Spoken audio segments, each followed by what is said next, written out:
ማይፈልጋችሁን ሰው በመፈለግ ጊዜያችሁን የምታባክኑ ሰው ናችሁ? ኢማሙ ሻፊዒ እንዲህ ይላሉ፣ ፈላ ኸይረ ፊ ውድን የጂኡ ተከልፋ፣ አንድን ሰው ያለ ፍላጎቱ ወዳጅ ማድረግ አይቻልም ይላሉ። በግዴታ የሚመሰረት ጓደኝነት የለም ይላሉ። ኢንተድኑ ሚኒ ተድኑ ሚንከ መሐበቲ፣ ለሚቀርበኝ ሰው ውዴታ ይቀርበዋል ይላሉ። ወኢን ተንአ ዐኒ ተልቀኒ ዐንከ ናኢያ፣ ለሚርቀኝ ሰው ደግሞ የመራቅን ጥግ አሳየዋለሁ ይላሉ። ፈለስቱ ቢሀያቢን ሊመን ላ የሃቡኒ፣ ለማይጠነቀቅልኝ ሰው እኔም አልጠነቀቅለትም ይላሉ። ፈለስቱ አራ ሊልመርኢ ማ ላ የራ ሊያ፣ አንድ ሰው ለእኔ የማይመለከትልኝን እኔም አልመለከትለትም ይላሉ። በአጭሩ የድርጊትህ ምላሽ ነኝ ይላሉ ኢማሙ ሻፊዒ። ወሰላሙ አለይኩም። ከሶስት ቀናት በኋላ በረፋድ ምሽት ሰዓት ላይ አንድ አንኳኪ በሬን ያንኳኳል አልኩኝ። አላህ ሆይ እኔ ባንተ እጠበቃለሁ ከሌትና ቀን አንኳኪ በኸይር ከሚያንኳኩ በስተቀር። በሩን ከፈትኩት፣ የፖሊስ መኪና ነው። ጠየቁኝ፣ እገሌ ነህ ወይ? አዎ አልኳቸው። አላህ ሆይ ኸይር አድርገው አልኩኝ። በልና አብረህን ለአሳሳቢ ጉዳይ እንፈልግሃለን። ልብሴን ለበስኩ፣ ከእነርሱ ጋር ወጣው። ልቤ በድንጋጤ ይመታል። ጉዳዩ ምን እንደሆነ አላውቅም። ምን ጉዳይ ምን ታሪክ አሉኝ። ቆይ ጠብቅ። ደረስን ወደ አንድ ሱፐርማርኬት ቅርብ ወደ ሆነው ከቤታችን። ያኔ ሱቁ ተዘግቷል፣ እጅግ በጣም ስለመሸ በሩን ከፈቱት። ወደ ሱፐርማርኬቱ ገባን። ከዛም ወሰዱኝ ወደ መታጠቢያ ክፍል። ከዛም ከፈቱት። አንዱን በራፍ አሉኝ፣ ተዋወቅ ከዚህ አስክሬን ጋር። እሱ ልጄ ነው፣ እሱ የ19 ዓመት ልጄ ነው። እሱን ያሳደግኩት ለመልካምነቱ የሮጥኩለት አንድ ቀን አለም ነበር ወንድ እንዲሆንልኝ አብሮኝ የሚሄድ የሚያግዘኝ በዲኔና በዱንያ ጉዳይ። እዚህ ሞቶ አገኘሁት መታጠቢያ ክፍል ውስጥ። የቀረው አደንዛዥ ከጎኑ አለ። የታሉ ጓደኞቹ?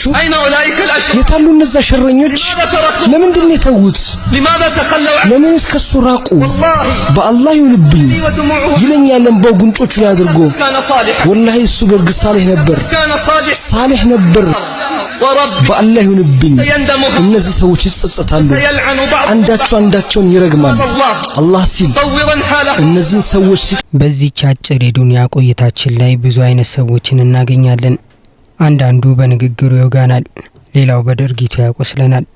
አንዳንዱ ደግሞ ስማችንን ለማጠልሸት ይጥራል። በእያንዳንዱ መንገድ ላይ ለሚጮህብህ ውሻ ሁሉ ድንጋይ የምትወረውር ከሆነ ጉዞህን መጨረስ አትችልም። አላህ ሱብሓነሁ ወተዓላ በቁርአኑ የራህማን ባሪያዎችን ሲገልጽ እንዲህ ይላል፣ መሀይማንም ወይም በማይፈለግ ንግግር ባነጋገራቸው ጊዜ ሰላም ይላሉ። ንቆ ማለፍ ደካማነት አይደለም፣ ይልቁንም ትልቅ የለውጥ ጥንካሬና የባህሪ ልዕልና ወይም አኽላቅ መገለጫ ነው። የጀመርኩት አላህን ይዤ የወደኩትም አላህ ስላለው የምነሳውም እሱን ተደግፌ የማሸንፈውም ከአላህ ጋር ነው። አንተ ወሬህን ቀጥል፣ እኔ ደግሞ በአላህ ላይ እመካለሁ። ማሰላም። አንድ ባለ ሀብት በቀዝቃዛ ምሽት መንገድ ላይ እየሄደ ያለ በድንገት መጠለያ ቤት እንኳን የሌለው ደሃ ሽማግሌ ያገኘና እንደዚህ ሲል ጠየቀው። አባ በዚህ ሰዓት ልብስ ሳይደርቡ መንገድ ላይ ሲቀመጡ አይበርዶትም ብሎ ይጠይቀዋል። ታዲያ ሽማግሌውም እንደዚህ ሲል መለሰለት፣ ልጄ እኔ ቤትም ሁኜ ሲበርደኝ የምለብሰው ልብስ የለኝም፣ ብርዱን ግን ተለማምጄዋለሁ አለው። ባለ ሀብትም እንደዚህ አለው፣ ግድ የለዎትም እኔ ቤት ሄጄ የሚያሞቀህን ልብስ አመጣልሃለሁ አለው።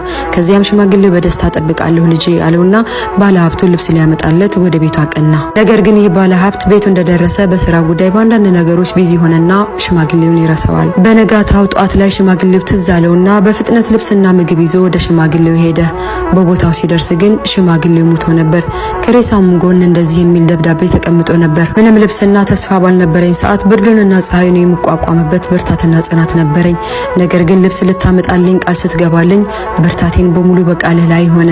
ከዚያም አቅም አጣሁ፣ ብርዱንም መቋቋም አቃተኝ የሚል ደብዳቤ ያስቀምጦለት ነበር የሞተው። እናም ሐባይቢ ፊላህ ከዚህ ታሪክ የምንማረው ማድረግ የማንችላቸውን ወይም የማታደርጉትን ነገር ለማንም ቃል አትግቡ። ምናልባትም ለእናንተ ምንም ላይሆን ይችላል፣ የምትገቡለት ሰው ግን ቃላችሁ የመጨረሻው ተስፋ ሊሆን ይችላልና ተስፋ ከመስጠት እንቆጠብ። ንቆ ማለፍ ማለት አንደኛ ለራስ ክብር መስጠት፣ መጥፎ ለሚናገሩ ሰዎች ምላሽ ባለመስጠት የራስህን ደረጃ መጠበቅ ነው። ሁለተኛ ጊዜን መቆጠብ፣ በማይረቡ ጭቅጭቆች ውስጥ ገብቶ ውድ ጊዜና ስሜትን ከማባከን ይልቅ ለአኺራህ ስራ ቅድሚያ መስጠት ነው። ሶስተኛ የልብ ሰላም፣ በሰዎች ንግግር ከመበሳጨት ይልቅ ጉዳዩን ለአላህ ሰጥቶ በሰላም መኖር። የዛሬው ታሪካችን እንዲህ ይጀምራል።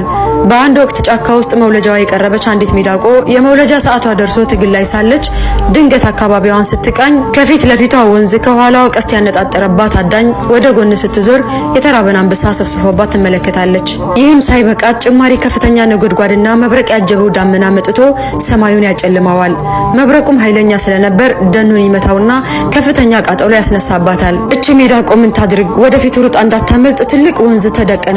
ከኋላ አዳኙ ከጎኗ ደግሞ አንበሳው ወደ ጫካ ገብታ እንኳን እንዳትደበቅ ደኑ ከፍተኛ ቃጠሎ ላይ ነው። በዛ ላይ የውልደት ህመም ነፍስ ውጭ ነፍስ ግቢ ያስባላት ነው። ሚዳቋ በዚህ ውጥረት ውስጥ ሆና ትኩረቷን መፈጸም ወደምትችለው ነገር ላይ ብቻ በማድረግ ቀሪውን ለፈጣሪ በመተው በመወለድ ላይ ስላለው ልጇ ብቻ ማሰብ ጀመረች። ታዲያ በዚህ ሁኔታ አዳኙ ቀስቱን አነጣጥሮ ሊለቅ ባለበት ቅጽበት ድንገት የመብረቁ ብልጭታ አይኑ ላይ ብዥታ ፈጠረበትና ቀስቱ ተፈንጥሮ ወደ ተራባው አንበሳ ይሄድና አንበሳውን ይገለዋል። አጎብድዶ የነበረው ዳመናውም መዝነብ ይጀምርና የደኑን ቃጠሎ በቅጽበት አጠፋው። በጭንቀት ታጅባ የነበረችው ሚዳቆም በሰላም ተገላግላ ወደ ቀድሞ ህይወቷ ተመለሰች። እያችሁ አንዳንዴ በህይወታችን ውስጥ በብዙ ፈተናዎችና ጭንቀቶች ልንከበብ እንችላለን። ያኔ እኛ ልንፈታው በምንችለው ነገር ላይ ብቻ እናትኩር። ቀሪውን ለመፍትሄዎች ሁሉ ባለቤት ለሆነው ፈጣሪያችን እንተወው። ሁሌም ቢሆን የመውጫ መፍትሄዎቻችን እኛ ጋር እንጂ ፈጣሪያችን ጋር ጠፍተው አያውቅም። አስታውሱ፣ ሁሌም ትላልቅ ወይም ከባድ ፈተናዎች አሉብን ብለን ለፈተናዎች እውቅና ከመስጠት ይልቅ የከባድ ፈተናዎች አለቃ የሆነው ጌታ አለን እያልን ጭንቀቶቻችንን ሁሉ እናቅላቸው። በስከ መጨረሻም ሁሌም ቢሆን በፈጠረን ጌታችን ተስፋ አትቁረጡ።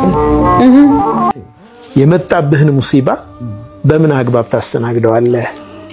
ሙሲባዎች ሶስት ነገርን እስከተጠቀምን ድረስ ሙሲባዎቹ ቀላል ናቸው። ሙሲባዎቹ የእውነት ሙሲባውም ይሁን ወይም በአእምሯችን የፈጠርናቸው ሙሲባዎችም ይሁኑ ሙሲባዎች፣ ችግሮች አእምሮ ላይ ብቻም ያሉ አሉ። ሸይጣን ዝም ብሎ መጥፎ ነገር ያሳያል። ቼን ትሰራለህ። በቃ የሆነ ከሆነ ሰንሰለት ወደ ሌላ በቃ ሰንሰለት አለው። እንዲህ ቢሆን ወርስት ኬስ ሴናሪዮ መጥፎ ነገርን ያብሰለስልና ይጫናል። ችግሯ ትንሽ እኮ ናት። ግን አእምሮህ ማለት ነገር አስቦ ለዛም ሚኖርህ ለችግሩ ሚኖርህ ምላሽ መጥፎ ይሆናል። ችግሯ ትንሽ ነች። ግን ይሄ እንዲህ ቢሆንስ፣ እንዲህ ከሆነ ደግሞ እንዲህ ቢሆንስ፣ እንዲህ ከሆነ እንዲህ ቢሆን፣ ይሄ የመጀመሪያው መፍትሄ እንቀጣ ማድረግ መቁረጥ አለብህ። አውዱ ቢላሂ ተወዚ የለም አስለን ያ ነገር የሌለ ነገር እያሰብክ ኢሉዥን ዋህም ነው፣ ብዥታ ነው፣ ዝም ብለህ ያሰብከው ነገር ነው። እዛ ጋር መጀመሪያ ማስቆም ያስፈልጋል። አእምሮ ዝም ብሎ እንዳይሄድ ማለት ነው። አእምሮ ከለቀቀው እኮ ይሄዳል። በቃ አገር ጠፍቷል፣ ቂያማ ቁሟል። አገር አማን እኮ ነው። አንተ ጋር የተፈጠረው ነገር ትንሽ ነገር ሊሆን ይችላል። በሐጅሙ ያንን ችግር በልኩ ትይዘዋለህ። ከልኩ በላይ ሲለጠጥ ያ ነው አንዱ ጭንቀት፣ ለነገሩ ትክክለኛ መፍትሄ እንዳንፈልግ። አያ በጣም እኮ አጉልተህ ካየኸው አንድ ነገር ለጥጠኸው ያለ አቅሙ መፍትሄ ልታመጣለት ትችላለህ። ያለ አቅሙ ማለት ነው። በቃ በትንሽ ነገር መፈታት ያለበትን ከአቅሙ በላይ ተሰጠው ሌላ ችግር ትፈጥራለህ። ቆንጆ አገላለጽ ወዶ እንደሚ ሁሉም ሰው አንተን እንዲወድህ አትጠብቅ። ነቢያት እንኳን በጠላቶቻቸው ስም ተሰጥቶባቸዋል፣ ተሰድበዋል። ነገር ግን የነሱ መሳሪያ ንቁ ማለፍና በሰብር ማለፍ ነበር። ምን ሆነ መሰላችሁ? ድንቁርና ሲጮህ አዋቂነት ዝም ይላል። አህያ ለነብር ሳር ሰማያዊ ቀለም እንዳለው ይነግረዋል። ነብርም አይ አይደለም አረንጓዴ ነው ይላል። ታዲያ እንዲህ እያለ በመካከላቸው ያለው ክርክር እየሞቀ ሄደ። መግባባት አቃታቸውና እንዲሸመግላቸው የጫካው ንጉስ ወደ አንበሳ ይሄዳሉ። ከዛም አንበሳ ጋር እንደደረሱ አህያ የጮኸች ክቡርነቶ እውነት አይደል ሳር ሰማያዊ ቀለም አይደል ያለው ትለዋለች። ታዲያ አንበሳን በትክክል በማለት መለሰላት። አህያም አሁንም ወደፊት ጠጋ በማለት ነብር በኔ ሐሳብ አይስማማም፣ እኔን ይቃረነኛል፣ ስለዚህ አስቆጥቶኛልና እባክን ይቀጣልኝ አለች። አንበሳን በጥሞና ካዳመጠ በኋላ ለ5 ዓመት ነብር ምንም እንዳያወራና ዝም እንዲል በማለት ፍርዱን አሳለፈ። አህያም በፍርዱ ተደስቶ እየዘለለ ሳር ሰማያዊ ነው በማለት እየጮኸ ሄደ። ነብርም ፍርዱን ተቀብሎ ሲያበቃ ክቡርነቶ ሳር አረንጓዴ ሆኖ ሳለ ለምን ቀጣኝ አለ። አንበሳም እንደዚህ ሲል መለሰ፣ በእርግጥ ሳር አረንጓዴ ነው አለ። ነብርም ታዲያ ለምን ቀጣኝ አለው። ታዲያ አንበሳውም እንደዚህ ሲል መለሰ፣ ሳር አረንጓዴ ወይም ሰማያዊ መሆኑ ጥያቄው ምንም አያደርግም። እኔ ይህንን ነገር የወሰንኩት እንደ አንተ አይነት ንቁና አስተዋይ ብልህ የሆነ በማይረባ ነገር ከአህያ ጋር እየተከራከረ ጊዜውን እንዳያጠፋና ሌላ ጊዜ እንደዚህ አይነት ነገር ወደ እኔ እንዳይመጣብኝ ነው ሲል መለሰለት። በመቀጠልም እንዲህ አለው፣ ብዙ ሰዓት የሚጠፋው ከሞኝ ጋር በምታደርገው ክርክር ነው። ሞኝ እውነት ወይም ስለ እውነተኝነት ሳይሆን የሚጨነቀው ስለ ድልና ስለ እምነቱ ነው። ታዲያ የመጨረሻው የአንበሳው ንግግር ገራሚ ነበረች። ድንቁርና ሲጮህ አዋቂነት ዝም ይላል አለው። እናም ወዳጆቼ ከሞኞች ጋር የምታደርጉት ክርክር ትርፉ ድካም እንጂ ሌላም አይደለም። ክፉ ለተናገረህ በዝምታ መልስለት፣ ለበደለህ አላህ ይምራህ በለው። ወሬ ለሚያናፍስብህ ደግሞ ፈገግታህን ስጠው። ቂም መያዝ የራስህን ልብ ያቆሽሻል። ንቁ ማለፍ ግን ልብህን ንጹህ ያደርገዋል። አስታውስ፣ ትልቅ ዓላማ ያለው ሰው በትንሽ እንቅፋት አይቆምም። ንቁ ማለፍን ልመዱ። ያኔ የውስጥ ሰላማችሁን ምንም ሊነጥቃችሁ አይችልም። አላህ ልባችንን ሰላም ያደርግልን። የዛሬው ታሪካችን እንዲህ ይጀምራል። ከባለቤቴ ጋር በትንሽ ነገር ላይ ተከራከርን። አለመግባባቱ እየተካረረ ሲሄድ አንቺ እዚህ ቤት ውስጥ ከኔ ጋር ኖረሽም ሆነ ሳትኖሪ ምንም የሚፈጠር ነገር የለም። ኧረ እንዳውም ካንቺ አንዲት ሰራተኛ ባመጣ አንቺ ከምትሰሪ በበለጠ አሳምራ ሁሉንም ነገር መስራት ትችላለች አልኳት። እንባ ባቀረሩ አይኖቿ አየት አድርጋኝ ወደ ሳሎን ቤት አመራች። ታዲያ እኔም ወደ መኝታ ክፍሌ አምርቼ ተኛሁኝ። በማግስቱ ባለቤቴ ሞታ ተገኘች።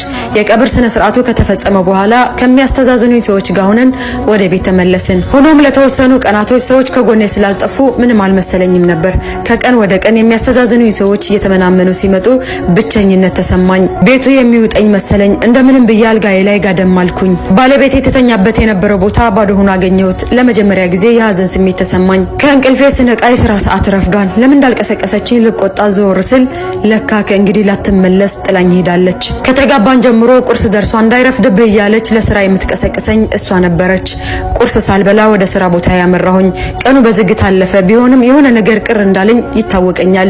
ምን ይሆን ስላሰብኩኝ ለካስ የባለቤቴ ስልክ ጥሪ ነው። ሁሌም ስራ ላይ ሁኜ ትደውልልኝ ነበር። ውዴ እንዴት እንደናፈከኝ ልነግርህ አልችልም። ደግሞ እንዳትቆይ በጊዜ እንድትገባ ትለኛለች። እንዲህ ስትለኝ ልትቆጣጠረኝ ፈልጋ እየመሰለኝ እናደድባት ነበር። ዛሬ ግን ድምጿን ናፈቀኝ። ሰዓቱ ደርሶ ወደ ቤት ተመለስኩኝ። ያኔ በር ላይ ቆማ በፈገግታ ትቀበለኝ ነበር። የኔ ፍቅር በሰላም ነው እንደዚህ ያመሸው እያለች በፍቅር አይኔን ታየው ነበር። ዛሬ ግን ያ ነገር የለም። ብቸኝነቱና ጨለማው ያስፈራሉ። ኦ ፈጣሪ፣ ለካስ እስከ ዛሬ በዚህ በሚያስፈራ በዝምታ የተዋጠ ቤት ውስጥ ብቻዋን ሆና ነበር የምትጠብቀኝ።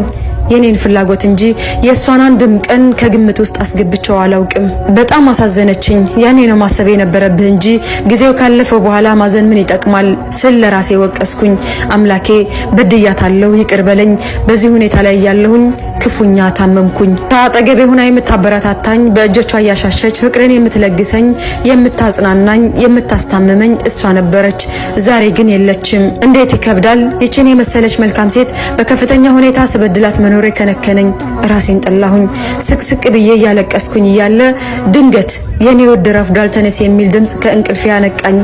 ለካስ ያ ሁሉ ጉድ የሚታየኝ በህልሜ ነበር። በድንጋጤ ተውጬ አጠገቤ ሆና በፍቅር አይኔን የምታየኝን ባለቤቴን እቅፍ አደረኳት። ፈጣሪ የተመሰገነ ይሁን፣ ውዷ ባለቤቴ በህይወት አለችልኝ። በዚህ ቀደም ለበደልኳት ሁሉ ይቅርታ ታደርግልኝ ዘንድ ተማጸንኳት። ከእንግዲህ ላላስከፋት ለራሴ ቃል ገባሁ ይላል ባለ ታሪኩ። ወዳጄ ነገሮቹ ካለፉ በኋላ ከመጸጸት አሁኑኑ ከአንተ የሚጠበቀውን ነገር ለማድረግ ጥረት አድርግ። ሲጀመር የሰው ልጅ በተፈጥሮ ሙሉ አይደለም። የተወሰኑ ድክመቶች ይኖሩበታል። ያንን ድክመቱን እንደ ማጥቂያ መሳሪያ እየተጠቀምክ ይበልጥ አታቁስለው። በተለይ ደግሞ የህይወት አጋርህ በሆነችው ባለቤትህ ላይ ልቧን የሚሰብሩ ቃላቶችን ከመጠቀም ተቆጠቡ። እዚህ ቻናል ላይ የምንለቃቸው ቪዲዮዎች ከተመቻችሁ የቴሌግራም ኮሚኒቲ እንዲሁም ሁለተኛ ቻናል አለን። የሁለቱንም ሊንክ ኮመንት ላይ አስቀምጥላችኋለሁ። ገብታችሁ ፎሎ አድርጉ። ለዚህ ቻናልም አዲስ ከሆናችሁ ሰብስክራይብ በማድረግ ቤተሰብ ሆኑ።